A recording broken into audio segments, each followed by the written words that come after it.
Hello and welcome. Hi, Ayana. So glad to see you here. I see some familiar names already. We're gonna give people a moment to come on into this Zoom webinar. You can say hello in the chat if you want. Maybe you want to share in the chat what city you're joining from. Joe, where are you joining from tonight? I am joining from Berkeley, but I am from LA. Nice. So any SoCal people? Oh, somebody from Albuquerque. Oh. I'm in Berkeley right now too, Zadie and Shannon. Hi Zadie, missed you in class today. Glad you're here though. I'm excited. Still get to teach you science. Awesome. Oh, Sophia from San Francisco, very cool. Got some Oakland, Albany. Oh, a quick thing that I want to encourage you attendees to try if you want to. If you are joining from a grown-ups Zoom and it has their name on it, if you want it to have your name, I think you can click on the 3 little dots at the top of your screen. And if you want, you can rename yourself, I think. Hopefully that works. You don't have to though, it's totally optional. Okay, people are gonna keep coming in, but I figured, Joe, why don't we go ahead and get started? Yeah, absolutely. Yes, welcome to our event tonight. It is called Feed Your Curiosity, Food, Science, and You. And it is our virtual family STEAM night hosted by us at Scientific Adventures for Girls in partnership with Sandia National Laboratories, Community Resources for Science, and the Planet B Foundation. My name is Mo, and I'm the Community Engagement Coordinator and Head Teacher at SAfG. Hi everyone, I'm Joe. I know some of my students are here and their families, which is great. I'm another lead teacher at Scientific Adventures. Scientific Adventures for Girls is a nonprofit that provides after-school science programs to TK to 6th grade children to increase positive attitudes towards STEM. We increase hands-on learning opportunities and encourage lifelong learning of STEM subjects. Before we officially begin with all our amazing experiments and like everyone else who's gonna show awesome things, I want to give a land acknowledgement from just like all this. So we would like to acknowledge that most of us in the Bay Area are on lands of the Ohlone people, meaning that this is the ancestral land of the Chochenyo-speaking Ohlone people, and it continues to be important to the Mukwema Ohlone tribe. We recognize that we have and continue to benefit from the occupation and exploitation of the land and its resources. Additionally, I would like to ask that any non-Indigenous folks not let their curiosity lead to Indigenous people having to do free labor. This includes emotional labor, like questions. We have the internet, so that's a great resource. I also will be including Mo will be sending out some links that are educational resources just to get you guys started to check out on your own time. The first one is a territory acknowledgement, which shows you what tribe's territory you are on, and is really informative, honestly. Like I was checking it out earlier, and it has it includes like the different languages, because not all tribes speak the same language, or like one tribe will speak multiple languages. So, and it also gives you like a history too, and sends like other links. It's a great resource. The second one is a voluntary land tax, or like also known as honor taxes. And so this is specifically the Shumi land tax. And Shumi means gift in Chochenyo. So if you do want to donate, please go ahead. These are 2 great resources to look into. I highly encourage everyone to check out what territories they're on. Thank you for sharing that, Joe. And November is Native American Heritage Month. So it is a really wonderful time, as is any time, to learn more, to give more. So those resources are there for you. And yeah, so thanks for sharing. And for tonight's event, we want to let you know we are joined by Sandia National Laboratories. Sandia provides innovative, science-based solutions to our nation's national security challenges. Encouraging students like you to pursue science, technology, engineering, and math careers is the goal of Sandia's K-12 educational program. So our event is also presented in partnership with the Community Resources for Science. CRS helps elementary teachers in Richmond, Oakland, and other East Bay communities to bring science learning to life for their students. CRS also connects students and teachers with hundreds of inspiring, diverse scientists and engineers who lead lessons virtually for right now, but hopefully back in person soon. They aim to inspire all children to imagine their own bright futures. That includes using their creativity and talents in science and engineering. Yes. Like I said earlier, our event is called Feed Your Curiosity. We love food and we want to explore some food science concepts tonight. And we're just doing our introduction, so hold tight. We're going to get to the fun stuff really soon. What I would love to know is, what is your favorite fruit? And please post it in the chat. Grown-ups at home, feel free to read things out loud from the chat to your young students so they can see people's answers or hear people's answers. Figs, wow, Morgan, I love figs. Nice. Oh, very cool. I love these answers. Persimmons, I am on the same team, Clarissa. I love persimmons. I personally am a really big fan of raspberries.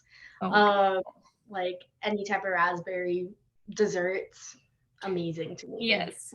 So as a reminder, everyone, you can use the chat function in the webinar to talk to us, like me and Joe and the other scientists you'll meet later. And you'll also be able to see messages from each other. So it's a place to celebrate the science that we're learning, to even ask questions. And you know, we're in a Zoom webinar. Remember, sometimes internet can be tricky. So if you have a tough internet moment or your video freezes and you can't see, try your best to be patient with it. The great news is this event will be recorded and posted on YouTube in the next few days. So if you miss something, you can always go back and watch again. During the event, we'll guide all of you through a series of interactive science activities and demos. And in case you don't have the supplies for tonight, we'll post the materials list in the chat right now. It should be coming to you in a moment. And hopefully you got that in an email in advance as well. We'll ask adults every once in a while to take a poll during the event. They're very quick questions. And so you'll just select your answers and press submit. While that materials list is coming in the chat, I think in a minute we'll send out the first poll. But Joe, do you want to share about the raffle at the end? Yes, sorry, I thought I was unmuted. I was not.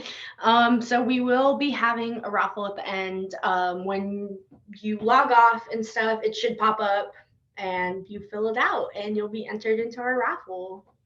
Yes. So I'm going to launch the first poll right now. Grown-ups, this is where you step in. Poll number 1 is launching and the materials list is in the chat.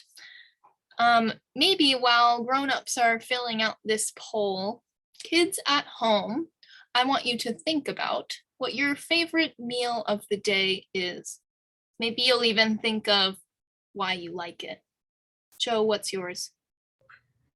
I'm probably more of a dinner person. Did you say a dinner person? I don't know, I don't eat breakfast food like that. So I love breakfast. It's my favorite. Yeah, so pastas is where I will be all the time. Mm-hmm. We're going to give it about 30 more seconds for this poll, and then we are going to get right into our first activity. I'm really excited about this first activity, honestly. Me too. You know, I'll go ahead and introduce it. Oh, breakfast, lunch, dinner. Nice, Carolina. Awesome. So thank you for taking that first poll. We'll have two more later in the event. Now let's get the fun started. First, we have a guest joining us from the Planet B Foundation. Planet B is an environmental education nonprofit that brings engaging standards-based STEM to students in grades K through 12. They teach about the importance of bees as a springboard into STEM and conservation. Thanks to their donors, their educational programs are provided to schools at no cost. So let's welcome Danielle, who is joining us. Hello, everyone. Thank you very much for the introduction. I am coming to you all the way from Pennsylvania, so just a little bit further than most of you that I see commenting in the chat. But I'm going to go ahead and share my screen and we can get started. So tonight is about food science, but what do bees possibly have to do with food? Anybody want to share in the chat what you think bees have to do with food? Why would we include them tonight? How could they possibly be important? Yes, they do make honey. Very good, Ayana and Katie. Yes, honey is definitely part of it, but guess what? It goes a lot further than honey. And yes, some of you are talking about pollination and fruits and vegetables. So we are all on the right track.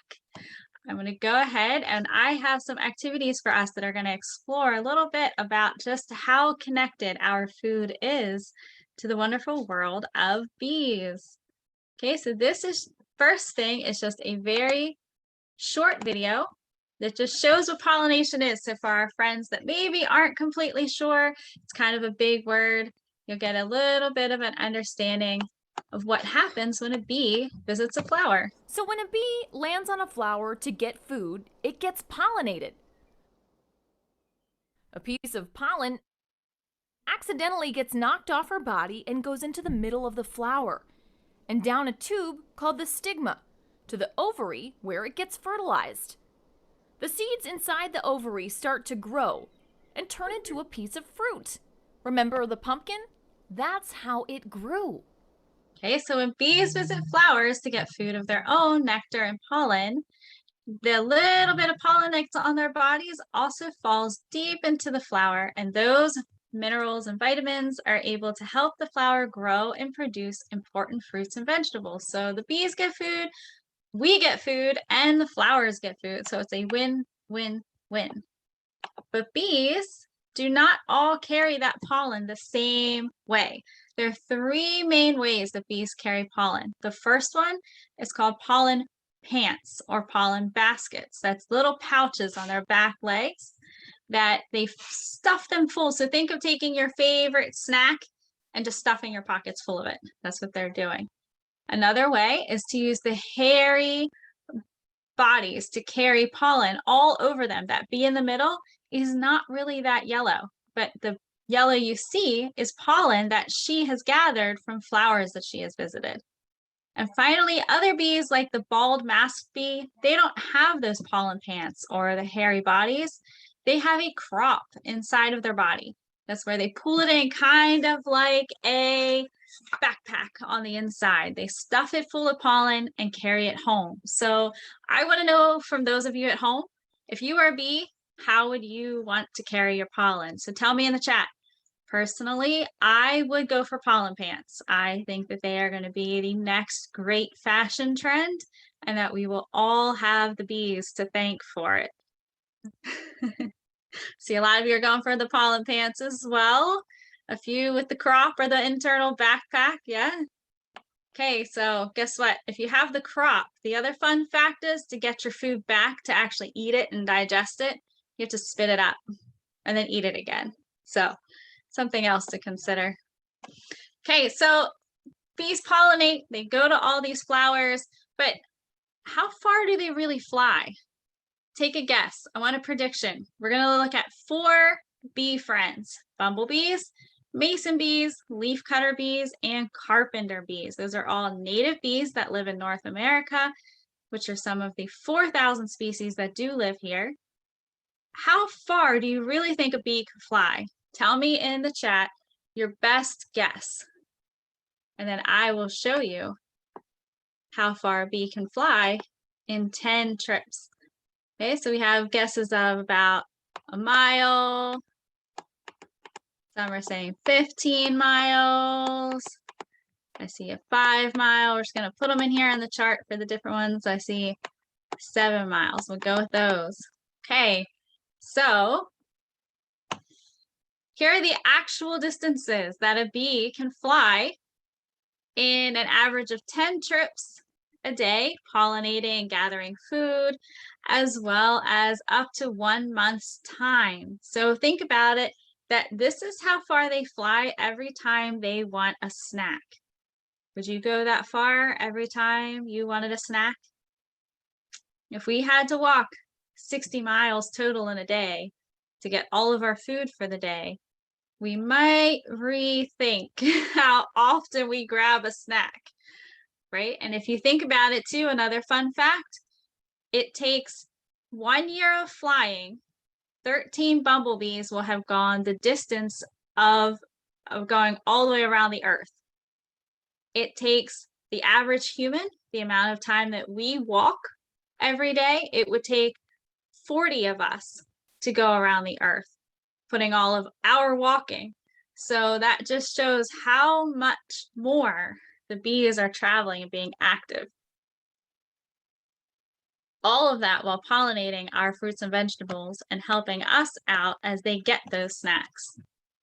Okay, so this is just a quick look at my 4 bee friends, the mason bee, the leafcutter bee, the bumblebee, and the carpenter bee. The honeybee is not on here, but they are also a great pollinator. Okay, but these are some of the foods that they pollinate. So if you are a French fry lover like myself, you can thank a bumblebee every time you have one. If you are a pizza lover, you can thank a carpenter bee for every slice because they are pollinating your tomatoes that make your sauce. If you love almonds and apples and other orchard grown fruits like that, you can thank a mason bee. One reason that they are so efficient with their pollinating is that they are terrible landers. They belly flop every time they land on a leaf or a flower, which makes them pick up actually a lot more pollen because while they're flopping around and not being graceful, they're getting lots of extra pollen that goes all over their body. So then when they flop on the next flower, they spread even more pollen. So just some fun facts about the mason bee. Then you have the leafcutter bee. Leafcutter bees are pollinating things for us like carrots and blueberries and alfalfa, something that I'm sure you all would have had a big bowl of, as well as onions. So that alfalfa may not be for us, but they are pollinating that for our livestock and animals.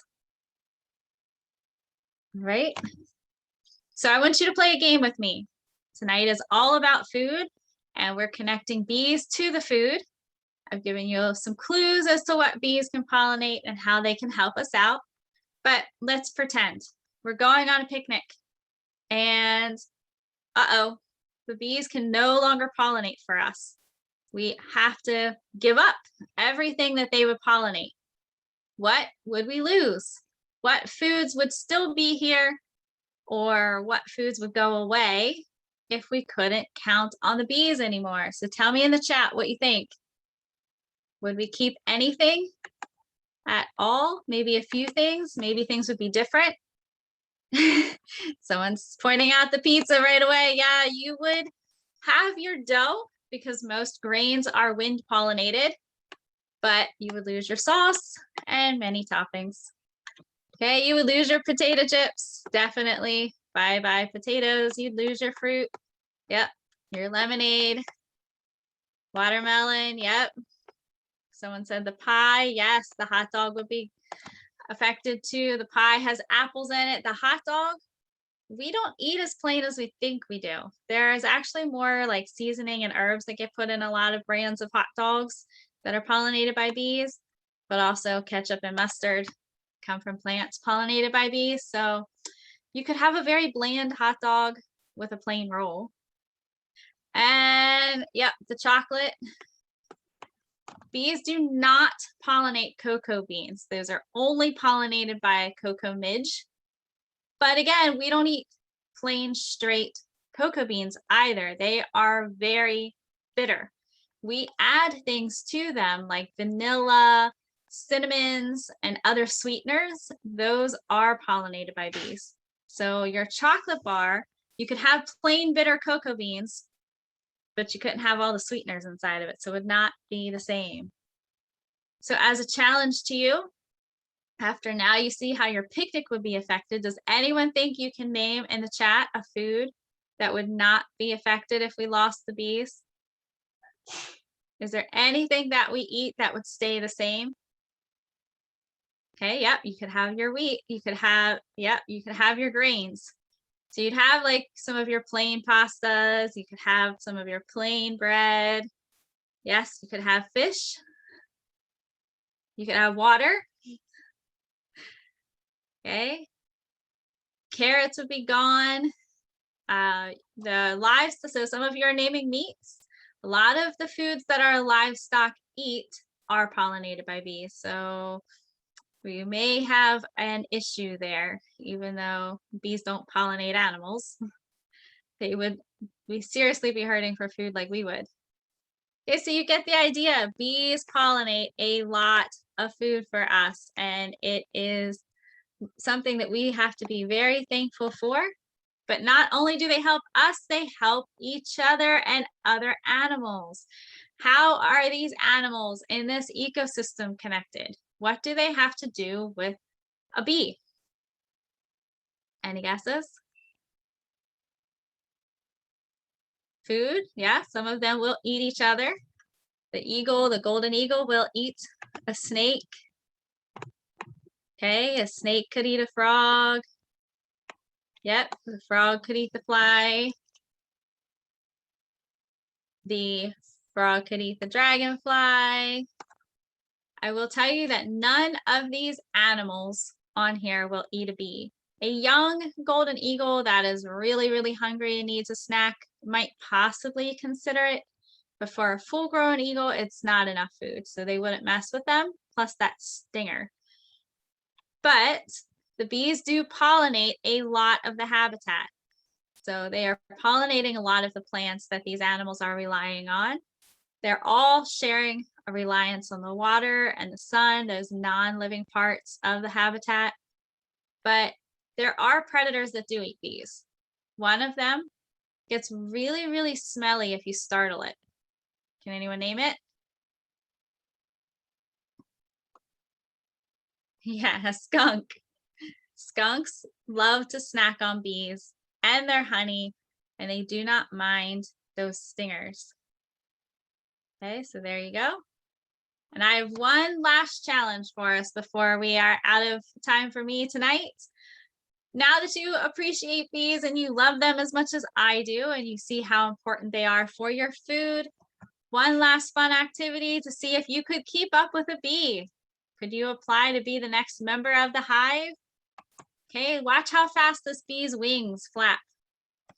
And this is even a little bit slowed down because our eyes have a hard time even watching how hard they flap.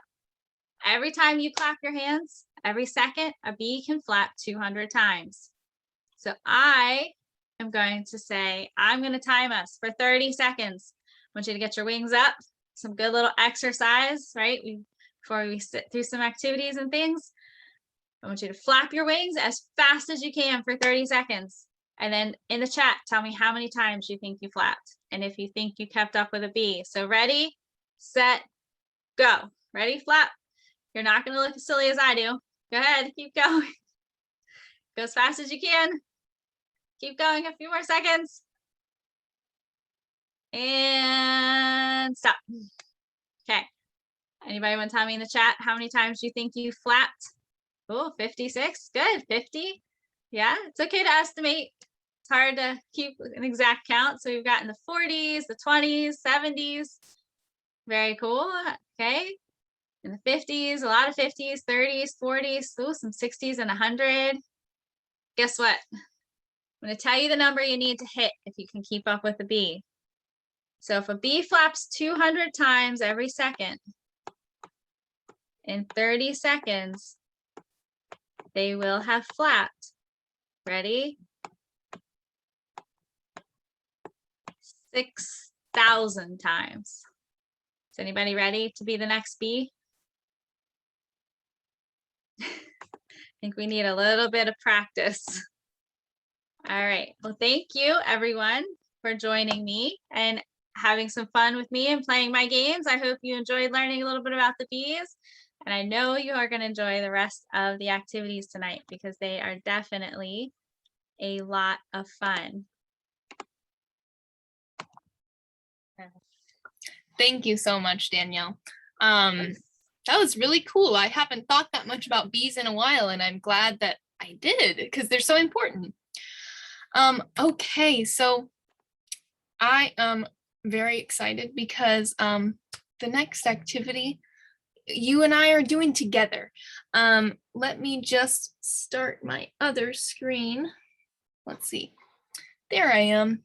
So we are moving on to an activity that involves some Skittles. So first we're gonna look at some slides together. We'll have some conversations, but in the meantime, let me make it so that I know you can see my screen. There I am. Okay, and there we go. So you can see my workspace screen. I have, yes, there I am. You know, sometimes I'm not the best with technology, but I try. So for this activity, I want to have some colorful candies. So, oh, there we go. Skittles, M&Ms could work too. I even have another type. They look so much like Skittles, but they're called Giggles. Colorful candies so that, whoops, let's see if you can see that. There you go. Nice colorful candies. And then in a little bit, you're gonna want a jar lid. I like to have one that has white or light colored background. You could also use a plate with kind of like, oopsie, a plate with like a rim around the edge. That would work too. So take your time, get those materials. In the meantime, we are going to talk about some colorful foods. So in just a moment, you'll be able to see my screen. Let's see. There we go. So we are talking about the food rainbow. Why are foods different colors, and how and why do we add color to foods? So let's get thinking about this. Let's think of our favorite fruits and vegetables. We already got to do this a little bit earlier, but think back on them again. You can even post it in the chat again if you want. Let me make sure I can see your answers in the chat. There we go. Okay, yeah. Banana, fantastic. Orange. Lots of bananas, I love that. Pomegranates. Now, while you're thinking about your favorite fruit or vegetable, think about the colors you see. If you like a fruit like apples, those come in different colors, right? But think about the colors that you see in those favorite foods. Ooh, dragon fruit. I never eat dragon fruit. That's an awesome fruit choice. Okay, think about these colors. Oh, interesting. I see that Lizzie was saying white and black. I wonder what Lizzie's favorite fruit is. Oh, for dragon fruit, yes. And what color is it on the outside? Dragon fruit is a very exciting fruit. I believe that it's a bright, yeah, pink, beautiful pink on the outside. So why do these fruits have such bright colors? If you have an idea or a thought about why, you can put it in the chat. Or if you don't want to put it in the chat, talk to the person next to you at your screen. Why do you think that fruits and vegetables have these bright, gorgeous colors? I'm going to let you think about that for a moment. Ooh, that's an interesting idea for flavor. Ooh, to attract pollinators. Nice, you're already making the bee connections. That is so cool. There are other reasons too. Oh, grow from plants of different colors. That is a great guess as well. A great prediction. Nice. Keep thinking about this. And I will share with you kind of one big reason. So fruits, there is the pollination element for some things. That has a lot to do with flowers often too. Flowers have their bright, beautiful colors because they are telling pollinators, come on over, I'm right here, come take a rest. But fruits and vegetables are bright colors because they want to be eaten. And what do I mean when I say they want to be eaten? Well, fruits and vegetables, well, fruits have seeds inside of them. And let's imagine an apple tree. If the apple fell right at the base of the apple tree and then it decomposed into the earth and those seeds got into the earth right there, what would it want to do? Those seeds right at the base of an apple tree. Ooh, nice, Sharon. They would want to overtake the tree because there's already a big, fabulous apple tree right there. There's not space for a new tree to come into town. So fruits are these beautiful, exciting colors so that an animal will come along and say, I'm interested in that, eat it, and they will transfer the seeds in their bellies to somewhere new. When they get somewhere new, how do they get the seeds out of them? I'll let you chat about that. Yep, they're gonna let those seeds pass through them and leave them as droppings. And the digestive process of those seeds going into their bellies can actually be helpful for seeds too. Some seeds kind of are helped out by that process of going through kind of animal stomachs. And it's true for us humans too. We are animals, aren't we? So we are really drawn to bright, beautiful foods as well. Let's see. So I want us to think about, we were thinking about fruits and things that grow. Popsicles don't grow on trees last time I checked.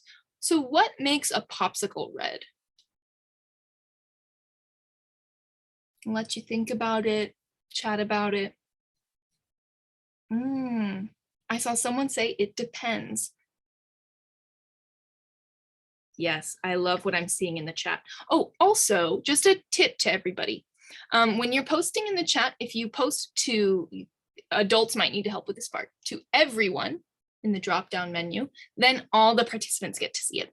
If you are sending it to just hosts and panelists, just us scientists get to see it. Just a little tip. I'm seeing amazing ideas in the chat. I see some food coloring. I see people talking about fruits or food coloring. It totally does depend. So some red popsicles might be colored from strawberries, cherries, what else? Oh, beets even, if you've seen bright red beets, those have a really strong red color. Sometimes even turmeric, if you know what turmeric is, that bright yellow spice, it has so much bright, beautiful color. They might even add it to a red popsicle to give it a richer color. But it also could be red food dye. It depends on the type of popsicle you're getting. So very good ideas in the chat. Let's think about something else. I have this very bright orange screen for this slide. What makes cheddar cheese orange? Let's think about this.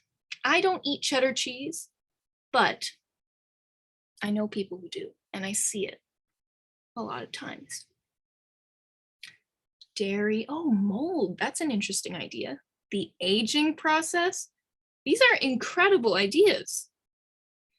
Carolina's thinking maybe food dye again, food coloring, bacteria.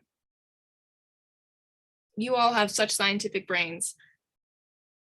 So I did a little bit of cheese research, and I learned that a long time ago, like hundreds and hundreds of years ago, cheesemakers in a very specific part of the world, I think it was somewhere in England, their cows were eating grass that's rich in something called beta carotene.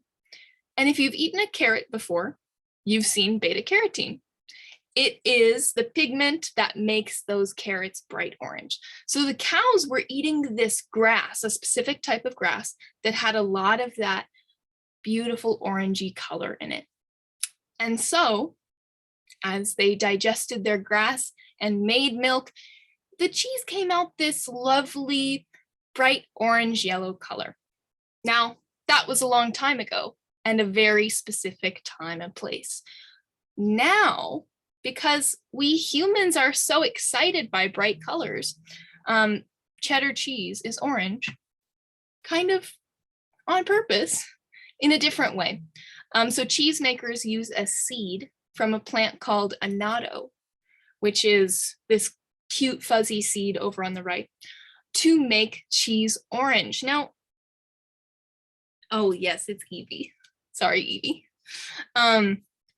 So why would we even go through the trouble of making it orange with a seed if it doesn't add flavor?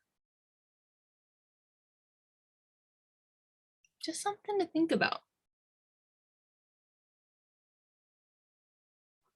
You know, I think when I was reading about this cheese science, it really has to do with the fact that humans are really excited by bright colored things, and it makes our brain think that's going to be really delicious. So cheesemakers still use this beautiful color from seeds to make cheddar cheese orange. Oh, it's red on the outside. So the seed is red on the outside, and actually the inside looks a little bit like reddish brown, but when they mix a little bit of this annatto in with the milk and the cheese cultures, it kind of spreads out and makes this beautiful orange color. Thanks for asking that.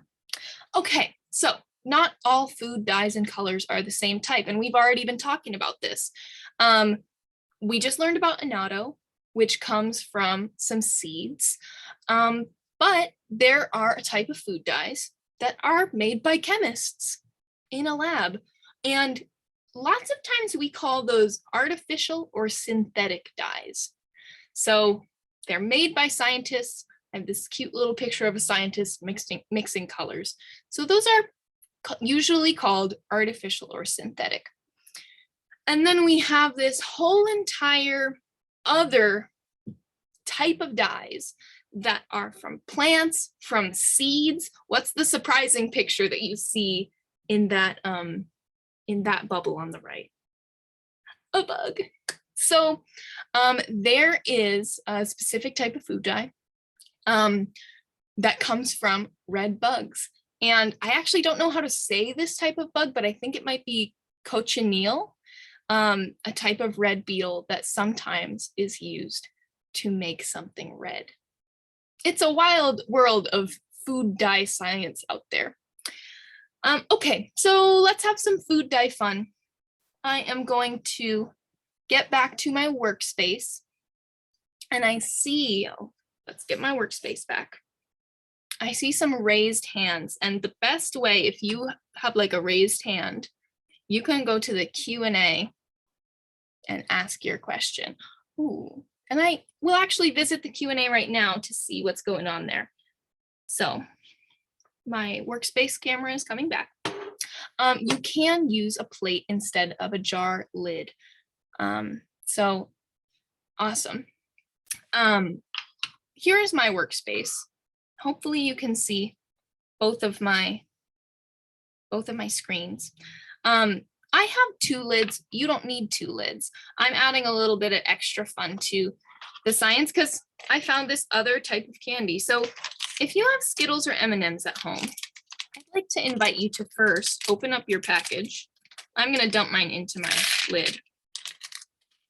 And kind of just observe what different colors you're seeing and try to make predictions or guesses about where these colors are coming from.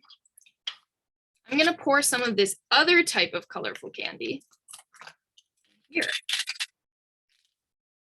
Okay, and actually, I'd love to hear from all of you at home what differences you see. So we've got the Skittles on the right here.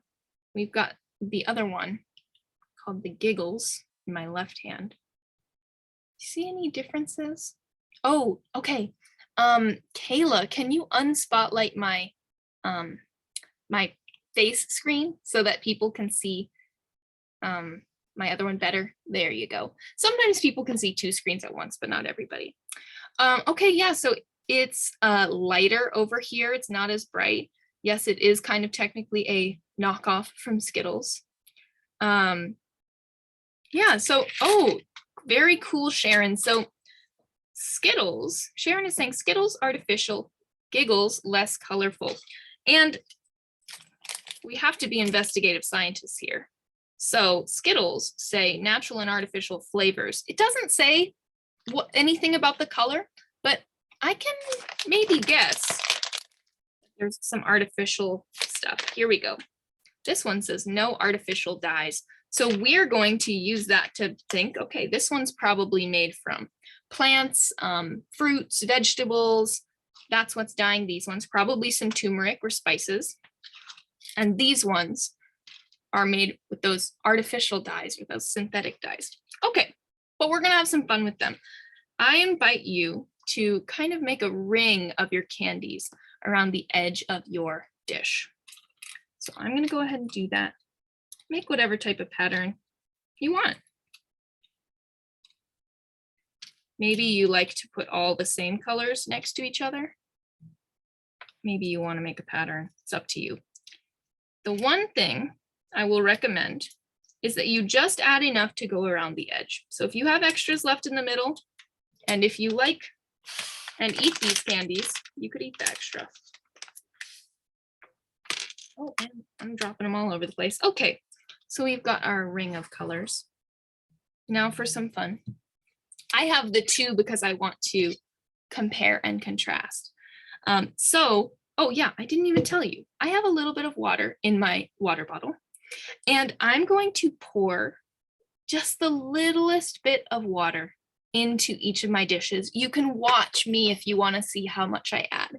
I'm just adding enough to cover the candies, not all the way up to the top. So here goes. I like to pour really slowly and gently because I don't want to mess up my pattern. Okay, now into the giggles. Okay, I had to be very focused. Oh, one of my giggles scooched. Okay. You can go ahead and do this in yours at home, and we can check out what's going on in mine. Oh, wow. I'm really interested in the difference between these two dishes. And I don't want to take away from yours if you're doing it at home, but this is looking very cool. And I mean, we know why this is happening, right? Why is the water turning these gorgeous colors? The dye is, that's a good way of saying it. The dye is leaking out. So, oh, let me get really close to the giggles one. I hope my shaky camera isn't too hard to watch. You can just barely see it in the giggles dish. And that makes sense because those colors are less bright and less concentrated. These artificial dyes are really powerful. That's why they dye our mouths different colors. And one other thing that I wanted to share. Oh, they leach out in this beautiful, organized kind of pinwheel design. And the reason is because of a scientific concept called diffusion. And I'll explain that to you real quick. So we can picture it. Diffusion is this concept where there's a lot of food dye particles around the edge of the dish at the beginning. And when we pour the water in, the food dye particles, as they dissolve into the water, they want to go to a part of the water that has no food dye in it. It's kind of like if you're in a really, really crowded room and one side of the room is super crowded and kind of uncomfortable, and the other side of the room is completely open. You're gonna walk yourself over to where you've got more space, usually. And so that's kind of what's happening with the dye particles. They all are moving towards the non-dyed water at the same rate. So it makes this gorgeous pinwheel design. Awesome. Okay. I hope everybody's enjoying their color show at home. Where did my mouse go? There it is. We are just about done with our Skittle Science experiment. I wouldn't necessarily recommend that you eat your soaked Skittles, but I don't know. That's because I don't really want to eat wet candy. Thank you for following along, and we are about to head into the next part of our event. Thanks, Mo. So those colors were pretty bright, right, everyone? I wish I had Skittles to do that experiment with. I probably should have bought some, but I forgot. If that activity went a little too quickly for you, don't worry. The webinar will be on our YouTube page within the next few days. Before we move on to a fun stretch break, we're going to launch the next poll. This is for the grown-ups to take. Here it comes. There we go. I think it just went out. Awesome. I don't know. What's your favorite type of candy, Mo? Ooh, favorite candy. That's a really good question. I love chocolate. I don't really know if I consider chocolate a candy because I like dark chocolate. But now I have like a new favorite because I really like these Giggles candies. They're really good. Those looked really good to me too. I was like, knockoff Skittles sound great. They're amazing. Yeah, I'm sure. I think my favorite, I think I'd have to say like Jolly Ranchers or Reese's. Fun. Like the peanut butter, just amazing. Very, very If fun. you guys want, feel free to like tell us your favorite type of candy in the chat if you're done with the poll. Yeah, and I think you can finish up the poll and we'll pass it on to Emily from Sandia. She's going to lead us through a fun body movement stretch break. Hey, everyone. Let's go ahead and take a little break. Let's stand up, get our bodies moving. Go ahead and start rolling your shoulders back. Give me a big inhale and exhale. Roll those shoulders back. All right, get your elbows into it, open up the chest. Another big inhale and exhale. All right, reach your arms up and back.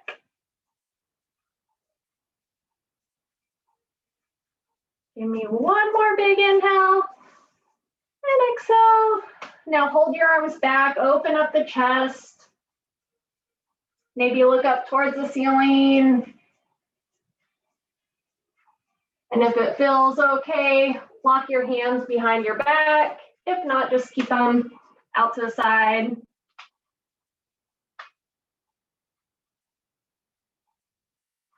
And then reach arms forward, hands in front, lock your hands, palms facing out.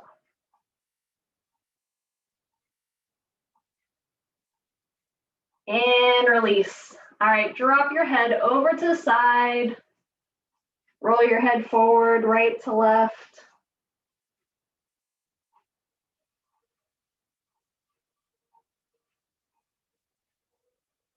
Hold your head over to the right.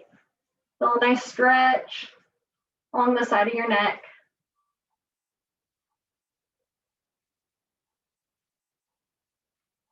And other side.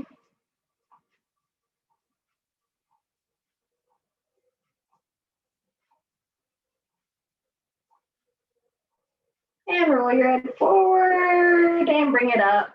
All right, make fists with your hands. Roll your hands around in circles.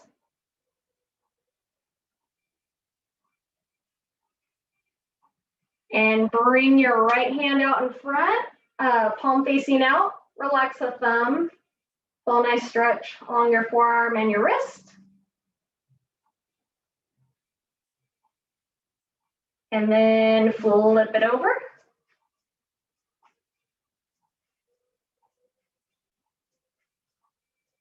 And other side, palm facing out.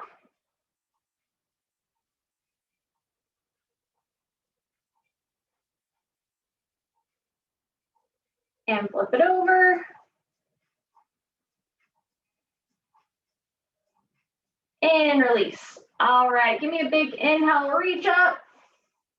Exhale, reach for the floor. Let your upper body just kind of hang.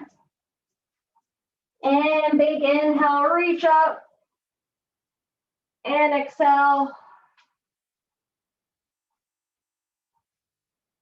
One more big inhale. Maybe lean back, look up towards the ceiling. Little back bend. And release. Thank you, everyone. Hope you got a nice little break in there. Thank you, Emily. That was really nice to get up and move. We have just one more science activity for tonight, a little experiment for you. So we are going to be practicing kind of our chef scientist skills with Phoebe from Sandia Labs. Hi, Phoebe. Hello. Hi, can you see me? Yes. All right, perfect. So today we are going to be talking about emulsions and how they're actually something kind of special. So before we get started, how about in the chat, you tell me what your favorite salad dressing is, if you have one. I see ranch, Italian, ranch. I like ranch too. Blue cheese, Caesar, more ranch. All right, looks like ranch is winning. Honey mustard, good one. Miso, well, that's fancy. Ranch or Greek, Italian, Oriental. All right, cool. So the interesting thing is you all just named an emulsion. And emulsions are special because we're taking two liquids that don't normally mix together and mixing them together and keeping them mixed together. So I'm going to be throwing out some big words, so it's okay if you need me to repeat myself, but most liquids fall into one of two categories, and that's whether or not they like to mix with water. So if they really like to mix with water, that's called hydrophilia or water loving. It's a Greek word. If they don't like to mix with water, that's called hydrophobia or fear of water, also Greek. So to do our experiment, we have a little bit of a setup. Mine's slightly different. I'm going to adjust my camera so you can see my workstation. So you're going to need 2 mason jars or bowls or cups, something you can mix something in. I have an extra one just for a little extra show and tell. And you're going to need vinegar or water or lemon juice or any kind of thing like that. And you're also going to need a cooking oil. I just have regular canola oil here, but you could also use olive oil or avocado oil or whatever you have in the kitchen. And then I also have 1 to 2.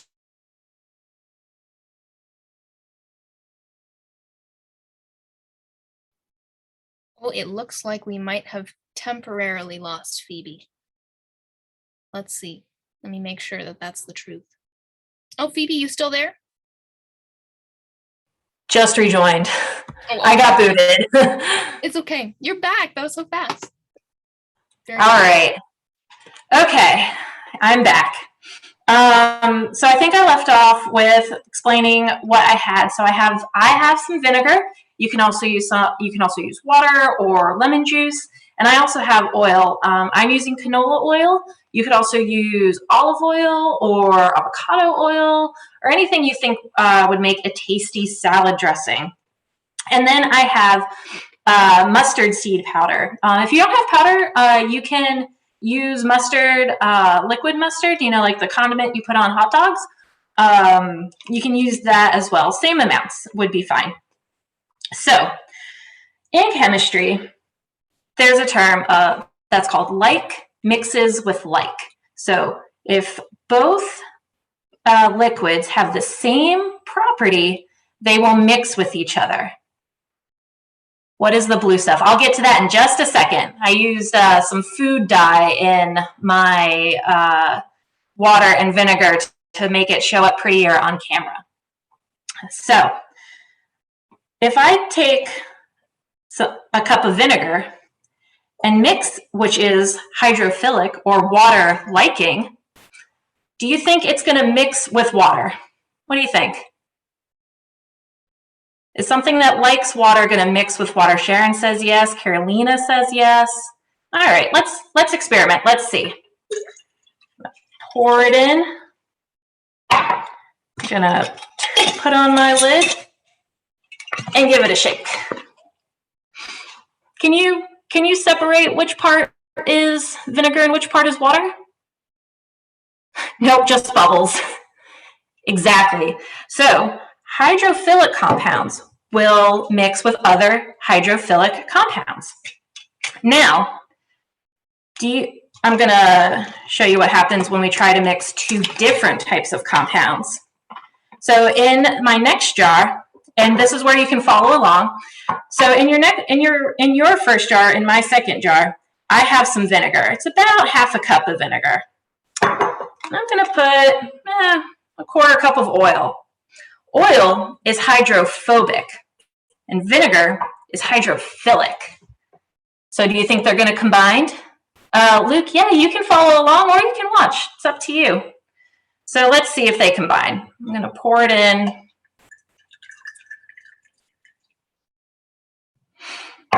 And I'm going to close my lid and I'm going to give it a shake. All right. And as you can see, just at the top there, that oil is starting to separate from the vinegar. We'll put that aside so the bubbles can do their thing. Now, here's the fun part. We have something called an emulsifier. An emulsifier is what is known as amphiphilic, which means it likes everyone. It's going to mix with vinegar or water, and it's also going to mix with oil. So what we're going to experiment now with is I'm going to put about 2 tablespoons of mustard powder in my bowl and about a quarter cup of vinegar. Now, when I mix the vinegar with the mustard, do you think those two are going to mix? Remember, mustard likes to mix with everyone. So you think they're going to mix? Yes. All right. All right, gonna mix, mix, mix, and look at that. It's all nice and combined, right? I'm gonna move these out of the way so we can see better. Now, look at that. My oil has separated from my vinegar in the first experiment. All right, and then I'm gonna take about a half a cup of my oil. And the key to this is you got to introduce them slowly. Otherwise, it's going to look like our oil and just straight oil and vinegar mixture and not with our emulsifier. So I'm going to whisk and drizzle this in.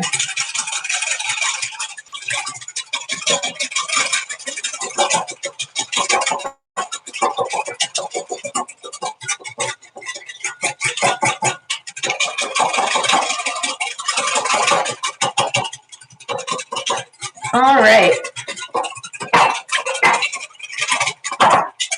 Now, as you can see, there's no separation.